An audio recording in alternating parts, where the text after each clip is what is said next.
Hello everyone, मी अक्षता तुमची educator तुम्हा सर्वांचं ग्लोबल ऑनलाईन प्लॅटफॉर्मवरती मनापासून स्वागत करते आहे. जसे की आपल्याला माहिती आहे फ्रेंड्स, ग्लोबल ऑनलाईन प्लॅटफॉर्मनी एक कंप्लीट सिरीज लॉन्च केलेली आहे for upcoming Maharashtra SET examination 2023साठी. या पर्टिक्युलर सिरीजमध्ये पेपर 1 आपण डिस्कस करत होतो. त्या सिरीजमध्ये हा टॉपिक रेशो अँड प्रपोर्शन आज आपण नवीन स्टार्ट करणार आहोत इन लेक्चर नंबर 9. ह्याच्या आधी जे आहे आपण पर्सेंटेज हा टॉपिक पाहिला, त्यानंतर आपण प्रॉफिट अँड लॉस हा टॉपिक पाहिला, यानंतर रेशो अँड प्रपोर्शन हा टॉपिक आपण पाहणार आहोत. So before moving into the video friends, Maharashtra SET examination 2023मध्ये जो कंप्लीट कोर्स लॉन्च केलेला आहे वाया ग्लोबल ऑनलाईन प्लॅटफॉर्म, यामध्ये तुम्हाला आम्ही फॉलोविंग फीचर्स प्रोव्हाइड करू. For paper 1 full syllabus theory lectures provide करण्यात येतील. जे लेक्चर्स आहेत ते लाईव्ह फॉर्मॅटमध्ये घेण्यात येतील. ठीक आहे, सो लाईव्ह लेक्चर्स प्रोव्हाइड करण्यात येतील तुम्हाला. Very firstly practice multiple M C क्यूची प्रॅक्टिस आम्ही तुमच्याकडून करून घेऊ.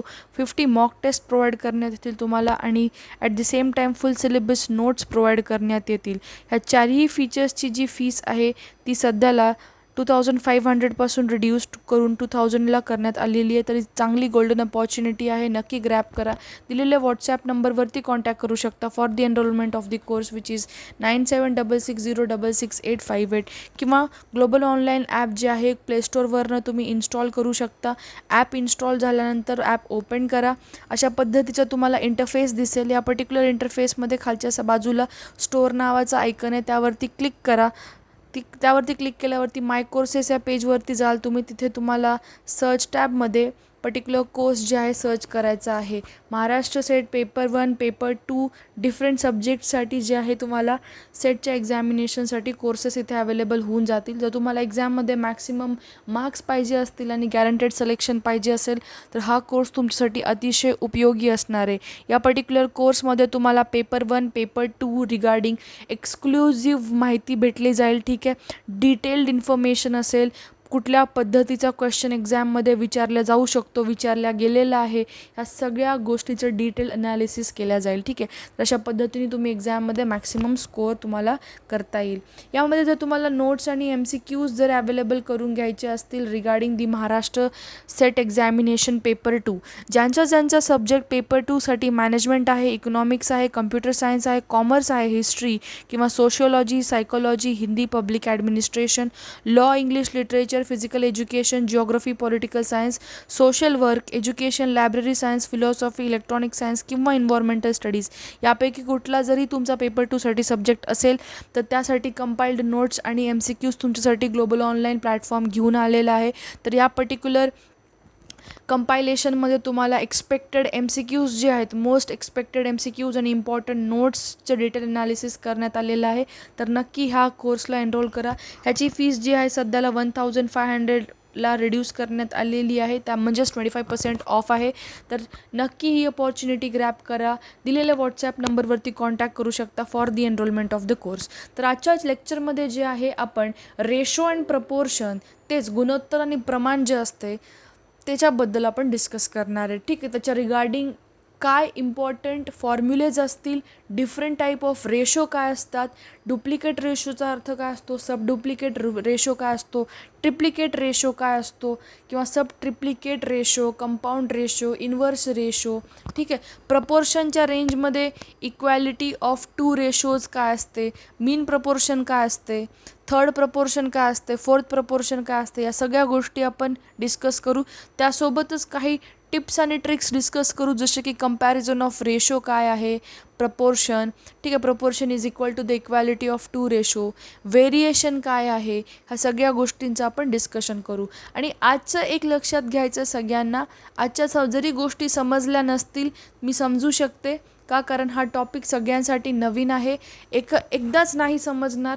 ठीक आहे, तर रेशो अँड प्रपोर्शनचे जे काही इम्पॉर्टंट टर्म्स आहेत ते मी तुम्हाला सगळे एक्सप्लेन करेल. बट अपेक्षा अशा नका ठेवू की आजच्या आज सगळं समजेल. जेव्हा तुम्हाला प्रश्न देईल, मी तुम्हाला प्रॉब्लेम्स देईल, MCQs देईल, त्याच्यासाठी मी तुम्हाला टिप्स देत जाईल, ट्रिक्स देत जाईल की शॉर्टकट मेथडनी कशा पद्धतीने प्रश्नाला सामोरं जायचं आहे. बट आजचा लेक्चर तुम्हाला थोडं डिफिकल्ट वाटेल, मॅमनी काय शिकवलं आहे, काही समजलेलं नाही आहे. तर अर्थात तुम्हाला एक गोष्ट करायची की लेक्चर व्यवस्थित शेवटपर्यंत अटेंड करायचं. मी जे काही बोलते ॲटलिस्ट त्यामधलं 20 to 30% जरी डोक्यात जात असेल देन वेल अँड गुड, आणि जर चांगलंच जात असेल तर चांगली गोष्ट आहे. उद्याच्या लेक्चरमध्ये मी जेव्हा क्वेश्चन स्टार्ट करेल, काही टर्म्स अजून घेईल, तेव्हा तुम्हाला सगळ्या गोष्टी क्लिअर होत जाईल. हा टॉपिक आपण 2 ते 3 लेक्चर्समध्ये कवर करण्याचा प्रयत्न करू. मॅक्सिमम 3 लेक्चर्स घेईल मी यावरती. नंतर आपण ॲव्हरेजवरती टॉपिकवरती जाऊ. वन्स ॲव्हरेज संपला, कंपाऊंड इंटरेस्ट आणि सिम्पल इंटरेस्ट हा आपला एक टॉपिक राहील, तो एक डिस्कस करेल. ठीक आहे. टाईम डिस्टन्स हा एक टॉपिक राहील, तो पण डिस्कस करेल. क्लॉक कॅलेंडर हा एक टॉपिक राहील, ते डिस्कस करेल. ठीक आहे. बट हे मी आता सिंक्रनाइज्ड मॅनरमध्ये करेल. फॉर एक्झाम्पल आता सायमल्टेनियसली लॉजिकल रिझनिंगचे काही टॉपिक सुरू करायचे, तर त्याच्यासोबत मी हे घेत जाईल. आणि राहिला प्रश्न, स्टुडंट्स मला कॉमेंट करतात की मॅम लाईव्ह लेक्चर्स कधी घेणार आहेत. माझ्या काही पर्सनल अडचणीमुळे मला लाईव्ह लेक्चर्स नाही घेता येतात, म्हणून मी हे रेकॉर्डेड व्हर्जन जे आहे अपलोड करत चाललेली आहे. तर रेकॉर्डेड प्लीज बघा. ह्याचे परत मी लाईव्ह लेक्चर्स नाही घेणारे. हां, तुमचे डाऊट्स असतील तर 100% लाईव्ह लेक्चर्समध्ये मी कवर करेल. अदर दॅन दॅट ह्यामध्ये मी व्यवस्थित पद्धतीने प्रत्येक गोष्ट एक्सप्लेन करत आहे. तर रेकॉर्डेड व्हर्जन सगळे बघायचे आहेत तुम्हाला विदाऊट एनी डिले किंवा कुठल्याही पद्धतीचा एखादा लेक्चर न ड्रॉप करता तुम्हाला प्रत्येक लेक्चर इथे बघत जायचं आहे. ठीक आहे. तर आजच्या लेक्चरमध्ये आपण स्टार्ट करूयात रेशो अँड प्रपोर्शन. ठीक आहे, गुणोत्तर आणि प्रमाण. तर यामध्ये तुम्हाला व्हेरी फर्स्ट थिंग रेशो आणि प्रपोर्शन, रेशो अँड प्रपोर्शन, गुणोत्तर आणि प्रमाण ज्याला आपण बोलतो, त्यामध्ये रेशो काय असते, 2 डिफरंट क्वांटिटीजला जेव्हा आपण कम्पेअर करतो. ठीक आहे, जेव्हा आपण कम्पेअर करतो द रेशो ऑफ 2 क्वांटिटीज ज्यांची सेम युनिट असेल त्यांना आपण काय बोलतो, बेसिकली रेशो बोलतो. ठीक आहे. फॉर एक्झाम्पल एखादा फ्रॅक्शन घ्या, x upon Y. X upon काय आहे मॅम, हे रेशो आहे. ठीक आहे. कोणाला कोणासोबत ह्यामध्ये काय रिप्रेझेंट करतो आपण, ह्याला x:y पण बोलतात किंवा x/y पण बोलतात. ठीक आहे. द रेशो ऑफ 2 क्वांटिटीज, 2 क्वांटिटीचा रेशो. 2 क्वांटिटी कोणत्या कोणत्या, तिथे एक क्वांटिटी आहे x आणि दुसरी क्वांटिटी आहे y. ह्या दोघांचा गुणोत्तर घेणं म्हणजे x/y इज इक्वल टू, ह्याला आपण अशा पद्धतीने पण लिहू शकतो, x/yला x:2. ह्याचा अर्थ काय असतो, या 2 डॉट्सचा अर्थ काय असतो, (2). x:y असं बोललं जातं. ठीक आहे. तर हे झालं. तर यामध्ये रेशो, फ्रॅक्शन म्हणजे काय असतं, फ्रॅक्शन सगळ्यांना माहीत आहे. फ्रॅक्शन फॉर एक्झाम्पल x/y घेते मी. ठीक आहे. त्याला आपण कशा पद्धतीने डिनोट करू शकतो किंवा रिप्रेझेंट करू शकतो, x:y. हेच काय, रेशो आहे. ठीक आहे. ह्यालाच काय बोलतो आपण, रेशो बोलतो. तर डिफरंट टाईप ऑफ रेशो असतात.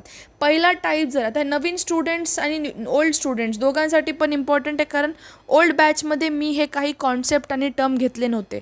Very first is duplicate ratio. रेशोचे प्रकार बघतोय आपण. डुप्लिकेट रेशो, मॅम तुम्ही मराठीत का टर्म सांगत नाही. हे बघा, मी जे टर्म शिकवत आहे ते एक्झाममध्ये विचारल्या नाही जात. डुप्लिकेट रेशो म्हणजे काय, सबडुप्लिकेट रेशो म्हणजे काय, ट्रिप्लिकेट रेशो म्हणजे काय. बट जेव्हा आपण हे टॉपिक लर्न करतो तेव्हा आपल्याला हे समजणं इम्पॉर्टंट आहे की डुप्लिकेट रेशोचा अर्थ, फॉर एक्झाम्पल सबडुप्लिकेट रेशोचा समोर वर्ड आला तुम्हाला तेव्हा समजायला पाहिजे की ह्याचा अर्थ काय होता. ठीक आहे. म्हणून मी हे तुम्हाला एक्सप्लेन करून सांगते आहे.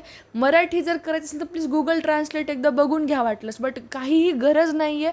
फक्त मॅमने डुप्लिकेट रेशोचा अर्थ असा असा सांगितला होता, एवढं जरी लक्षात राहिलं तुम्हाला तर मोर दॅन इनफ आहे. शब्द जरी नाही आठवला तरी ओके. ठीक आहे. आता काय डुप्लिकेट रेशोचा अर्थ काय असतो, it is the ratio of square of 2 numbers. Square म्हणजे काय असते, वर्ग.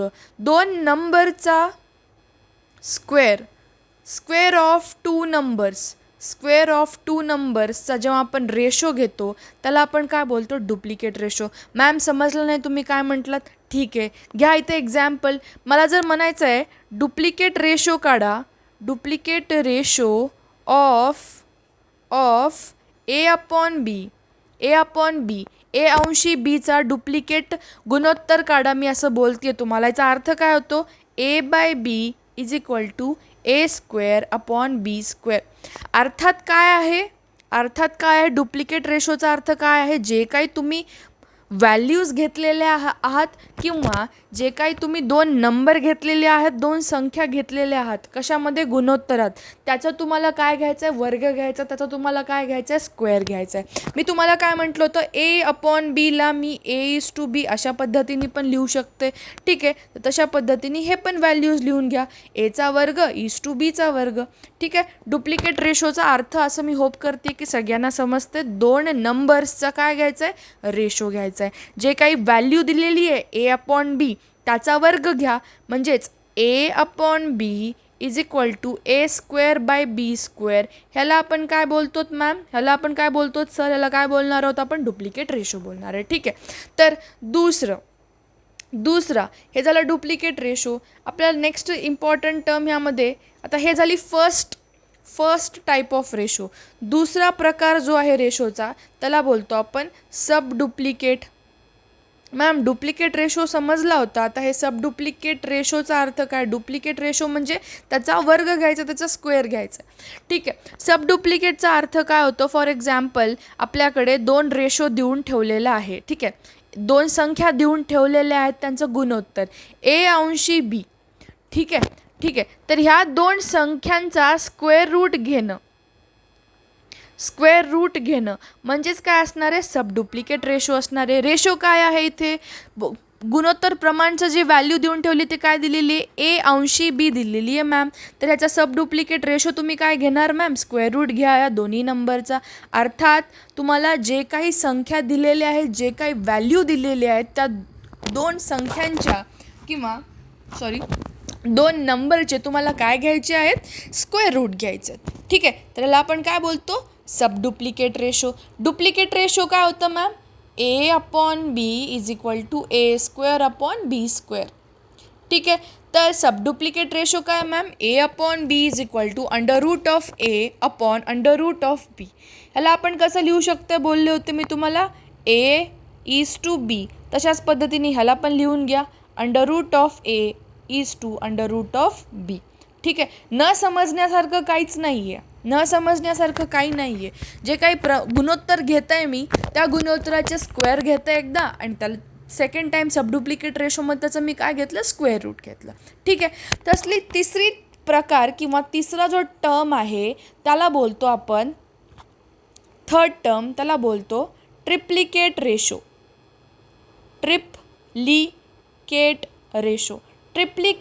Triplicate the word it self suggest काय करते तुम्हाला? तर शब्दाशः अर्थ जर काढला आपण ट्रिप्लिकेट रेशोचा, तर याचा अर्थ काय होतोय की बाबा काहीतरी 3 टाईम घ्यायचं आहे आपल्याला. जे काही गुणोत्तर आहे, फॉर एक्झाम्पल आता आपण तेच कन्सिडर करत जाऊ A/B. ठीक आहे, A/B A:B. ह्याचा ट्रिप्लिकेट रेशो काढा म्हणजे अर्थात तुम्हाला काय काढायचं? या दोघांचा क्यूब घ्यायचं आहे ma'am. Cube of two numbers. दोन नंबर कोणते देऊन ठेवलेले? तिथे तुम्हाला दोन संख्या A आणि B देऊन ठेवलेली आहे. त्या दोघांचा पण तुम्हाला काय घ्यायचं आहे? क्यूब घ्यायचं आहे मॅम. हे काय झालं? ट्रिप्लिकेट रेशो झाला. डुप्लिकेटमध्ये काय घेतलं? स्क्वेअर घेतलं. सब डुप्लिकेटमध्ये काय घेतलं? स्क्वेअर रूट घेतला. ट्रिप्लिकेटमध्ये काय घेतलं? क्यूब घेतला. ठीक आहे, म्हणजे ह्याचा अर्थ काय झाला? A/B is equal to A³ is to B³. ठीक आहे, इज टू ह्या दोन डॉट्सचा प्रोनाउन्सिएशन कसं करतात? इज टू असं बोलतात त्याला. ठीक आहे, तर हे झालं ट्रिप्लिकेट रेशो.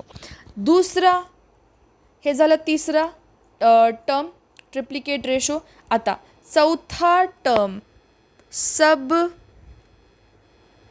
Triplicate ratio. पहिला डुप्लिकेट, दुसरा सब डुप्लिकेट, तिसरा ट्रिप्लिकेट आणि चौथा काय? सब ट्रिप्लिकेट. जसं की आपण डुप्लिकेट सब डुप्लिकेटमध्ये बघितलं, एकाचा स्क्वेअर घेतला, दुसऱ्याचा स्क्वेअर रूट घेतला. तशाच पद्धतीने ट्रिप्लिकेट आणि सब ट्रिप्लिकेटमध्ये काय बघणार? ट्रिप्लिकेटमध्ये घेतला क्यूब मॅम. सब ट्रिप्लिकेटमध्ये काय घेणार? x/y. दोन नंबर्सचे काय घेणार? दोन नंबर्सचे क्यूब रूट घेणार. काय घेणार?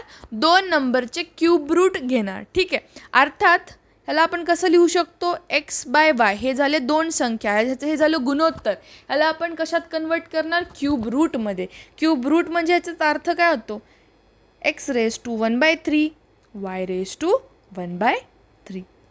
समजलं सगळ्यांना? यामध्ये मी काय केलेलं नाही, जे काही दोन संख्या आहेत गुणोत्तरामध्ये देऊन ठेवलेल्या त्याचं काय मी घेत आहे, क्यूब रूट घेत आहे. याला मी अशा पद्धतीने पण लिहू शकते मॅम. प्रत्येक वेळेस मी हे लिहून दाखवत आहे.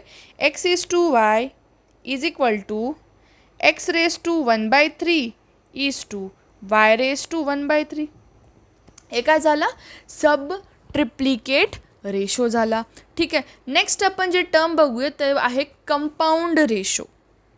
सगळ्यांना समजतंय असं मी विचार करते. बघा, नाही समजलं असेल तरी काही बिग डील नाही आहे. मी हे क्लास थोडासा इंट्रोडक्टरी ठेवत आहे, काही टर्म्स एक्सप्लेन करून सांगत आहे तुम्हाला, जेणेकरून तुम्हाला UGC नेटलासुद्धा हे इम्पॉर्टंट आहे म्हणून मी एक घेते टर्म्स. ठीक आहे. तर जेव्हा केव्हा तुम्ही बघतोत कंपाऊंड रेशो, कंपाऊंड रेशोचा अर्थ काय असतो मॅम?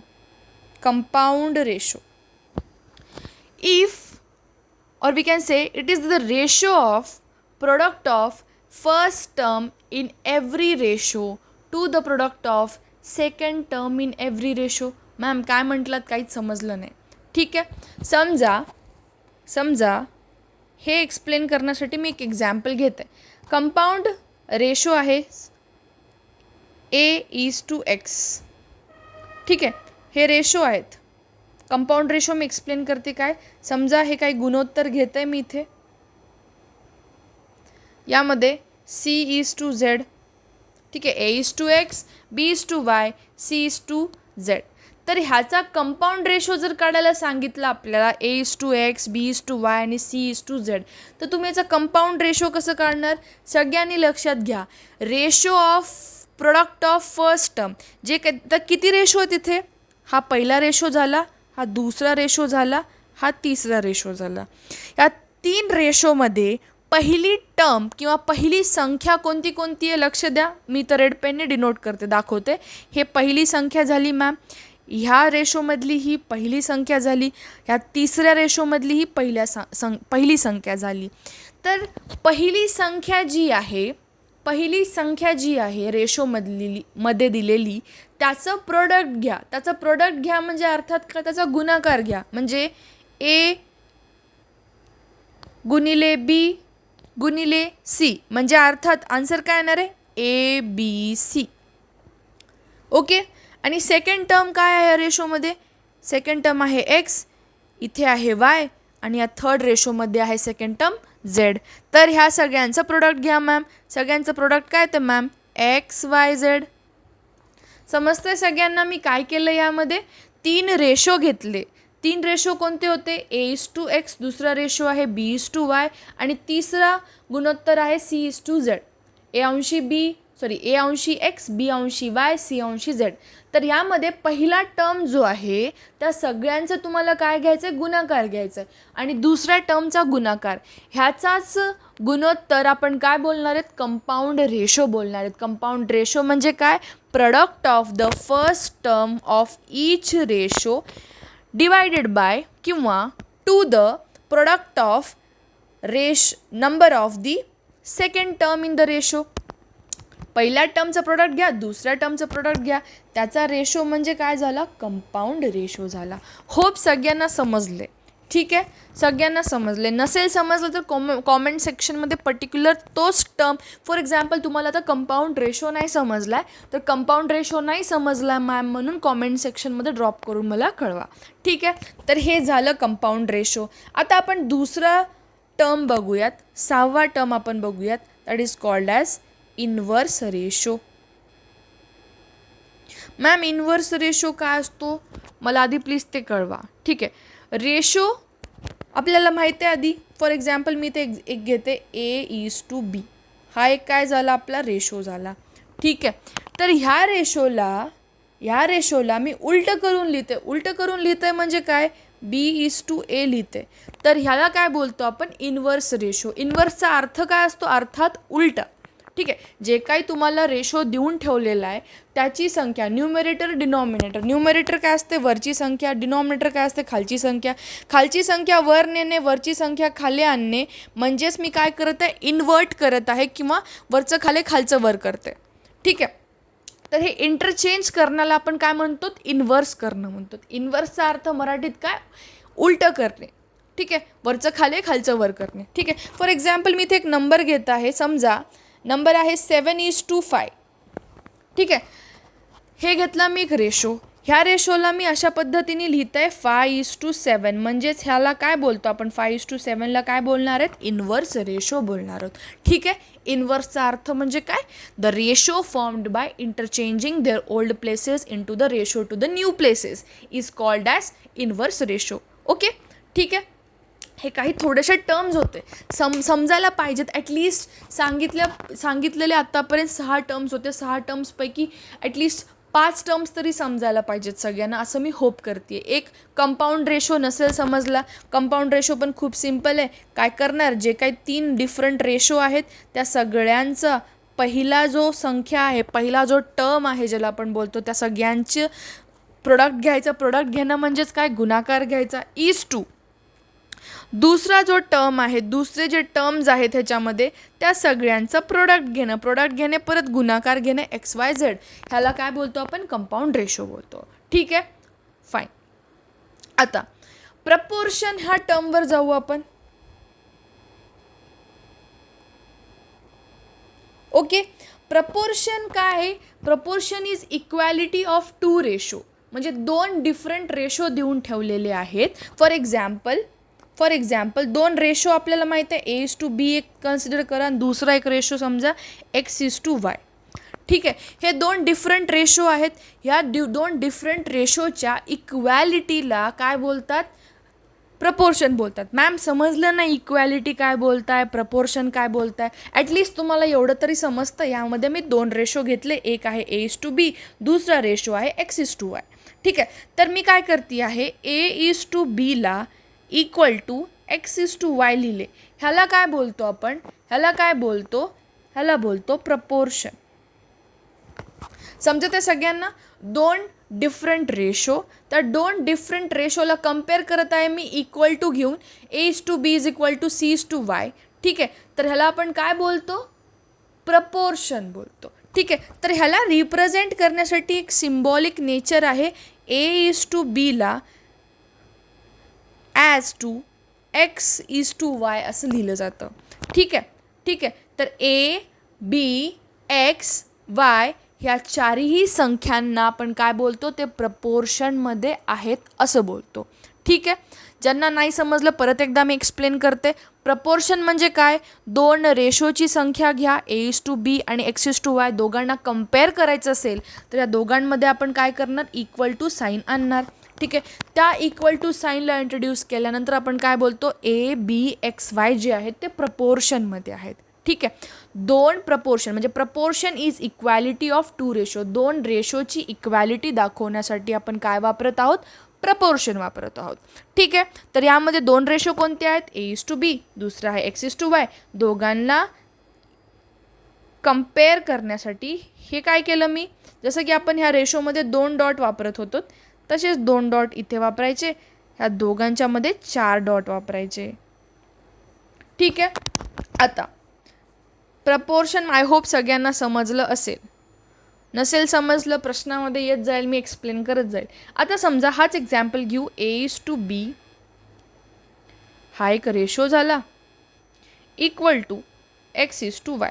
मी काय म्हटलं, ह्याला आपण अशा पद्धतीने पण लिहू शकतो. ही झाली एक पद्धत ह्याला लिहिण्याची. ठीक आहे, तर ह्यामध्ये तुम्हाला 2 इम्पॉर्टंट टर्म्स माहिती असणं इम्पॉर्टंट आहे. एक आहे एक्स्ट्रीम्स आणि दुसरा टर्म आहे मीन्स. मॅम तुम्ही इंग्लिशमध्येच शिकवतात, काहीच समजत नाही आहे. तुम्हाला ॲटलिस्ट शब्दशः अर्थ जरी समजला नाही, शब्द काय वापरत आहे बाई समजत नसेल, तर यामध्ये ॲटलिस्ट एवढं तरी समजते की मी समजून सांगल्यावरती माझा म्हणण्याचा अर्थ काय, की मला म्हणायचं काय, ॲटलिस्ट एवढं तरी समजतं आहे. तर तेवढं चालू द्या सध्याला, कारण पुढे शॉर्टकट ट्रिक्स जे मीन्स, एक्स्ट्रीम्स ह्याच्यावरून मी घेत जाईल. तर ह्याचे अर्थ समजून घ्या. इंग्लिशमध्ये एक्स्ट्रीमचा अर्थ असतो टोकाचं. टोकाच्या संख्यांना, टोकाच्या गोष्टींना आपण एक्स्ट्रीम थिंग्स किंवा एक्स्ट्रीम नंबर्स, एक्स्ट्रीम गोष्टी असं बोलतो, टोकाच्या. ठीक आहे. तर एक्स्ट्रीम्सचा अर्थ सगळ्यांना समजला टोकाचा.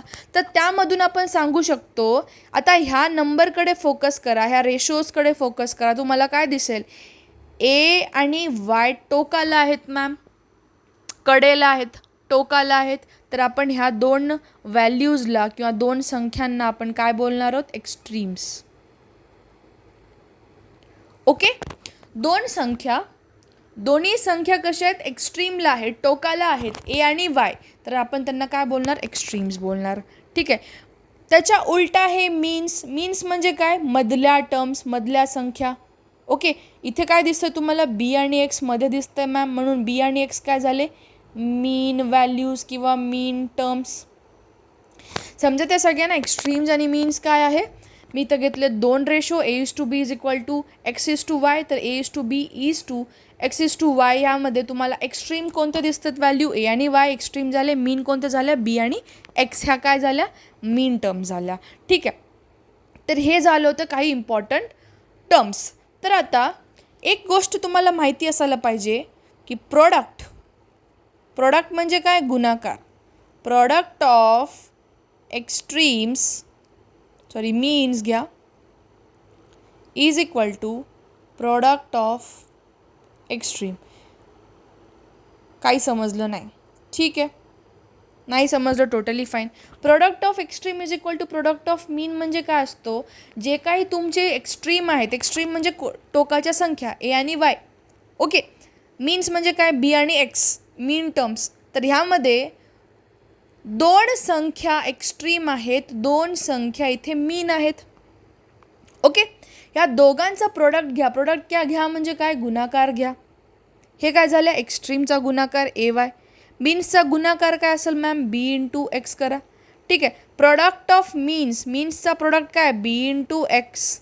प्रोडक्ट ऑफ एक्स्ट्रीम म्हणजे काय, गुणाकार एक्स्ट्रीम्सचा, बी एक्स आणि ए वाय.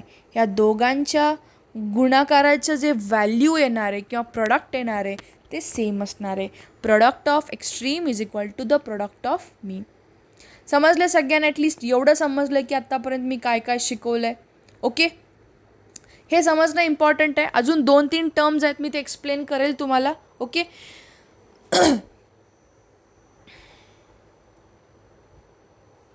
यामध्ये एक सेकंद द्या प्लीज. ह्या काही गोष्टी मला तुम्हाला सांगायच्या होत्या.